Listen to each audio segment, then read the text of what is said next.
할렐루야. 간밤에도 잘 주무셨나요? 하나님께서 어김없이 우리에게 새로운 날과 기회를 주셨습니다.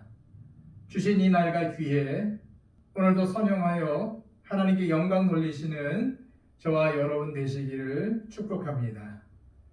기도하겠습니다. 아버지 하나님, 하나님께서 우리를 살려주시고 또 새로운 날과 기회를 주셔서 새로운 마음으로 살아가게 하심을 감사합니다.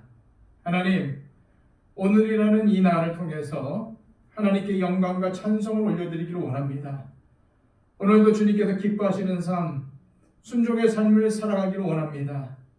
하나님, 오늘도 우리의 발걸음이 믿음의 발걸음이 되게 하여 주시고 하나님께서 칭찬하실 만한 또 다른 사람들에게 선한 영향력을 미치는 발걸음이 되게 하여 주시옵소서. 오늘도 우리의 삶을 주님께 온전히 맡겨드리며 예수 그리스도의 이름으로 기도하옵나이다. 아멘. 다 함께 찬송가 459장 찬양 드립니다.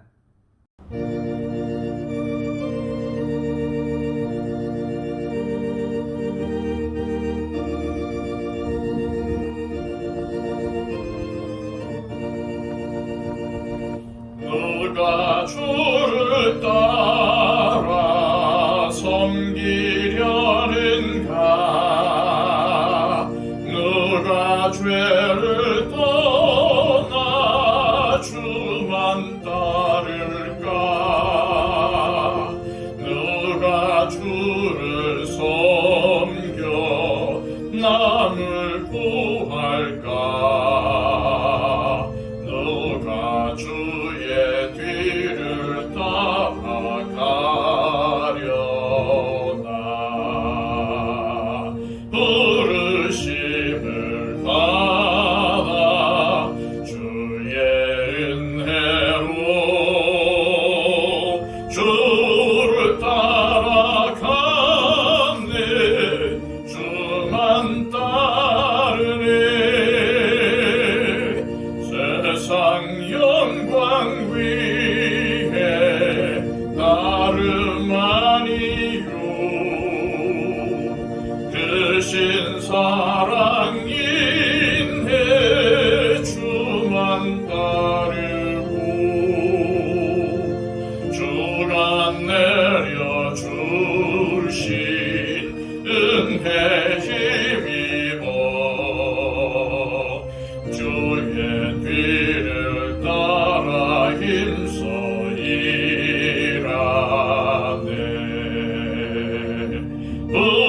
부르심을 받아 주의 은혜로 주를 따라가네. 주만 따르네. 환난 핍박 많고 원수 강하나 주의 용사도 힘이 강하니 누가 능히 이겨 넘어뜨리랴? 변함없는 진리 승리하리라.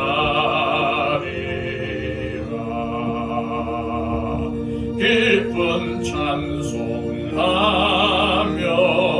주의 은혜로 주를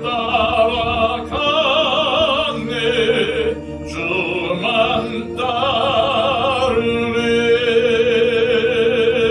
따르네. 이 시간 우리에게 주시는 하나님의 귀한 말씀은 신약성경 빌립보서 1장 19절에서 26절까지의 말씀입니다. 신약성경 318쪽입니다. 이것이 너희의 간구와 예수 그리스도의 성령의 도우심으로 나를 구원에 이르게 할 줄 아는 거로 나의 간절한 기대와 소망을 따라 아무 일에든지 부끄러워하지 아니하고 지금도 전과 같이 온전히 담대하여 살든지 죽든지 내 몸에서 그리스도가 존귀하게 되게 하려 하나니 이는 내게 사는 것이 그리스도니 죽는 것도 유익함이라. 그러나 만일 육신으로 사는 이것이 내 일의 열매일진데 무엇을 택해야 하는지 나는 알지 못하노라. 내가 그 둘 사이에 끼었으니 차라리 세상을 떠나서 그리스도와 함께 있는 것이 훨씬 더 좋은 일이라. 그렇게 하고 싶으나 내가 육신으로 있는 것이 너희를 위하여 더 유익하리라. 내가 살 것과 너희의 믿음의 진보와 기쁨을 위하여 너희 무리와 함께 거할 이것을 확실히 아노니 내가 다시 너희와 같이 있으므로 그리스도 예수 안에서 너희 자랑이 나로 말미암아 풍성하게 하려 함이라. 아멘. 빌립보서를 처음 시작할 때도 말씀드렸지만 빌립보서는 바울의 옥중서신입니다. 다시 말해서 바울이 빌립보서를 기록할 당시 로마 감옥에 갇혀 있었다는 말입니다. 따라서 바울은 자신의 인생이 앞으로 어떻게 될지 전혀 알지 못했습니다. 다시 말해서 감옥에서 죽게 될지 아니면 추록의 기회를 얻어서 밖에서 복음을 전하게 될지 전혀 모르는 상황이었습니다. 예수님을 만난 후 바울의 인생의 목표는 오직 예수님이었습니다. 이러한 바울의 인생 목표는 바울이 감옥에 갇혀 있을 때에도 마찬가지였습니다. 그래서 그는 20절에서 21절까지의 말씀에서 이렇게 고백을 합니다. 나의 간절한 기대와 소망을 따라 아무 일에든지 부끄러워하지 아니하고 지금도 전과 같이 온전히 담대하여 살든지 죽든지 내 몸에서 그리스도가 존귀하게 되게 하려 하나니 이는 내게 사는 것이 그리스도니 죽는 것도 유익함이라. 바울은 이처럼 내가 살든지 죽든지 오직 내 인생의 목표는 예수님의 영광을 드러내는 것이라고 합니다. 예수님이야말로 바울에게 있어서 삶의 전부였습니다. 그는 하루라도 빨리 예수님을 뵙고 싶은 간절한 마음뿐이었습니다. 그래서 그 누구보다도 예수님의 재림을 고대했던 것입니다. 그리고 만약 예수님을 하루라도 빨리 볼 수 있다면 예수님이 재림하시기 전에 죽는 것이 더 좋다고 믿었습니다. 자, 22절에서 24절까지의 말씀입니다. 그러나 만일 육신으로 사는 이것이 내 일의 열매일진데 무엇을 택하여야 하는지 나는 알지 못하노라. 내가 그 둘 사이에 끼었으니 차라리 세상을 떠나서 그리스도와 함께 있는 것이 훨씬 더 좋은 일이라. 그렇게 하고 싶으나 내가 육신으로 있는 것이 너희를 위하여 더 유익하리라. 이처럼 바울은 예수님과 함께만 할 수 있다면 차라리 죽는 게 더 낫다고까지 했습니다. 그렇다고 해서 그가 성도들에게 죽음을 권면한다거나 감옥에서 지내고 있는 어려운 처지를 비관하고 도피하고 싶은 마음으로 이러한 고백을 한 것이라고 보면 안 됩니다. 바울은 그런 의도로 죽는 것이 더 낫다고 말을 한 것이 아닙니다. 그가 말하려고 했던 핵심은 복음이었습니다. 즉 예수님이었습니다. 예수님과 함께라면 죽는 것도 유익하다는 뜻입니다. 그리고 당연히 예수님과 함께라면 사는 것도 유익합니다. 그래서 그는 자신이 이 둘 사이에 끼었다고 표현을 했던 것입니다. 죽어서라도 빨리 예수님과 함께 영원히 있고 싶은 마음과 또 이 땅에 살면서 복음을 전해야 하는 소명 사이에 서 있는 자신의 처지를 이 둘 사이에 끼었다고 표현한 것입니다. 그러나 삶이든 죽음이든 바울이 스스로 선택할 수 있는 것은 아닙니다. 결국 그가 죽고 사는 것은 주님의 뜻에 달려있기 때문입니다. 바울도 이 점을 잘 알고 있었지요. 하지만 그럼에도 불구하고 바울이 이런 말을 빌립보 교인들에게 전하고 있는 이유가 뭘까요? 그것은 바울 자신이 감옥에 갇힌 신세를 한탄하고 비관하고 있는 것이 아니라 어떠한 상황에 처해 있든지 자신에게 주어진 사명을 감사하며 감당하겠다는 굳은 결의를 빌립보 교인들에게 전하기 위해서였습니다. 세상은 바울을 감옥에 가두어 두었습니다. 하지만 세상은 그의 믿음까지 감옥에 가둬둘 수는 없었습니다. 바울은 비록 몸은 감옥에 있었지만 그의 생각과 믿음은 감옥을 넘어서 여전히 예수님과 함께 있었습니다. 자신이 어떤 처지에 놓여 있건 주어진 소명을 끝까지 완수하겠다는 의지도 강력했습니다. 세상 권세는 이러한 바울의 강력한 의지를 꺾지 못했습니다. 그는 분명히 감옥에 갇혀서 죽느냐 사느냐 둘 사이에 끼어 있는 형국이었습니다. 이제는 죽어서라도 예수님을 뵙고 싶은 게 바울의 솔직한 마음이었습니다. 그러나 살아서 아직 바울의 도움이 필요한 성도들을 돕는 것이 더 좋겠다는 확신을 갖게 됩니다. 그래서 바울은 주님께서 다시 빌립보 교인들과 만나게 해 주실 것이라고 믿었습니다. 바울이 다시 그들과 만나게 된다면 성도들이 예수님을 믿고 누리는 기쁨이 더 풍성해질 것입니다. 또한 그들의 믿음이 지금보다 더 자라는 축복을 누리게 될 것입니다. 바울은 주님이 자신과 함께 하시기 때문에 모든 것이 잘 될 것이라고 믿었습니다. 그는 세상 법정이 자신의 목숨을 좌지우지한다고 믿지 않았습니다. 모든 것은 주님의 뜻 안에 달려 있다고 믿었습니다.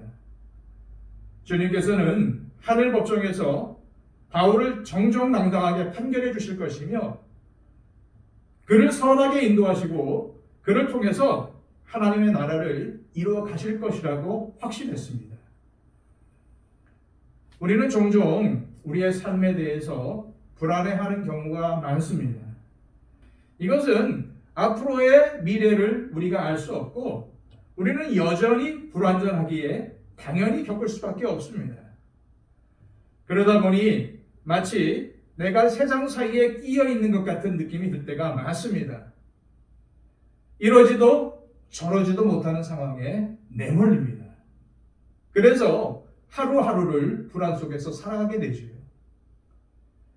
불안을 극복해보려고 여러 가지 시도를 해봅니다.